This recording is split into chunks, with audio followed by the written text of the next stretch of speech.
All right, so the Oklahoma City Thunder, who have been one of the most exciting teams in the NBA to watch this year, just got another brutal update as Isaiah Hartenstein once again is going to miss time for the Oklahoma City Thunder this season. And ahead of your matchup against the Cleveland Cavaliers, this feels like it could be problematic not only for that game, but at least for the next couple of weeks, especially before you start to head into the All-Star break. So we got to talk about it. We got to dive into the Isaiah Hartenstein news. Before we do that, as always, make sure you guys join the discussion. Jump in the comments below. Give me your thoughts. If you're part of the 98% of the people that watch this channel, you continue to come back, but you're not subscribed, consider hitting the subscribe button because we're trying to get to 2,000, and it really helps us grow the channel. We want you to be a part of the community here. So, yeah, we're going to talk about it. First being reported by, I believe it was Brandon Rabar, but then ESPN also picked it up as well.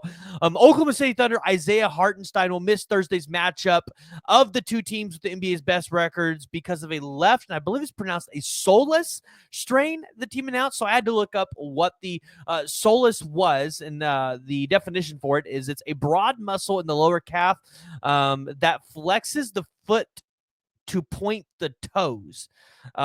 So yeah, not sure how you injure that muscle right there, but obviously this came out of a win against the Philadelphia 76ers where you felt like Isaiah Hartenstein had a pretty decent game. And for the Oklahoma City Thunder this season, averaging 11.8 points per game, 12.2 rebounds, and 4.1 assists on 56% shooting.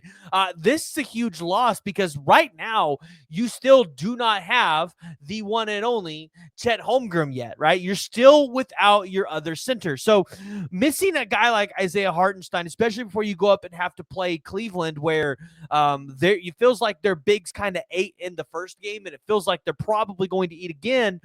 This feels like it's going to be problematic for Oklahoma to try to figure out how you're going to guard those bigs. I mean, obviously, we've seen them run Jalen Williams at the center. The good news is you also have not J-Dub, but you have Jalen Williams able to play center as well. You imagine that he will get a little bit more run. A guy like Brendan Carlson will probably see a little bit more time on the court. But now you kind of look at this and you say, okay, well, if you're Oklahoma City, you potentially want to get these guys as healthy as possible to, after the All-Star break, kind of make a run at this thing. And, you know, I think I saw somewhere the other day that Bleacher Report had Oklahoma City set at 70 wins or on pace to go to 70 wins.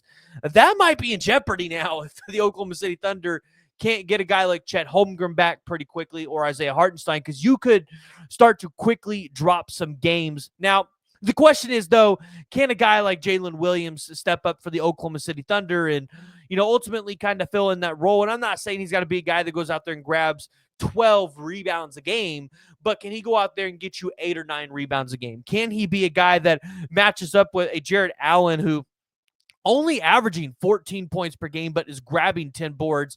He's 6'9", so not the tallest guy in the world. But then you also got to go up against a guy like Evan Mobley as well. And it was when you look at Cleveland and, you know, their two big men that they have, you know, that's certainly going to be a problem for anybody in the league to be able to go out there and guard that. Now, luckily, you're getting Alex Caruso back. You got him against the 76ers, so you're going to have him back to kind of help with guarding, you know, a Donovan Mitchell or a Darius Garland or any of these other guards for the Cleveland Cavaliers. So that will be helpful. But man, missing Chet and Isaiah Hartenstein for one of these Cleveland Cavaliers matchups, it is not ideal. Now, if you're the Oklahoma City Thunder right now, according to ESPN analytics, the Cleveland is still favored to win this game at 50.5 to the Thunder's 49.5%. If you're Oklahoma City, it really feels like you're going to have to lean on shooting the ball well from the mid-range, shooting the ball well from three, and maybe putting your opponents away early. So we're going to have to see if the Oklahoma City Thunder can do that. But you've got games coming up against Dallas, at Dallas. You would imagine with no Isaiah Hartenstein, PJ Washington's going to try to go off on one of those magical games. Derek Lively will try to be a problem. You should, I think, have a pretty easy run against Brooklyn. Same thing for Utah. I don't know if they're going to be too big, but you play Dallas again on the 23rd. Portland, DeAndre Ayton, I'm not sure if that's going to be too big of an issue. Golden State, Who knows?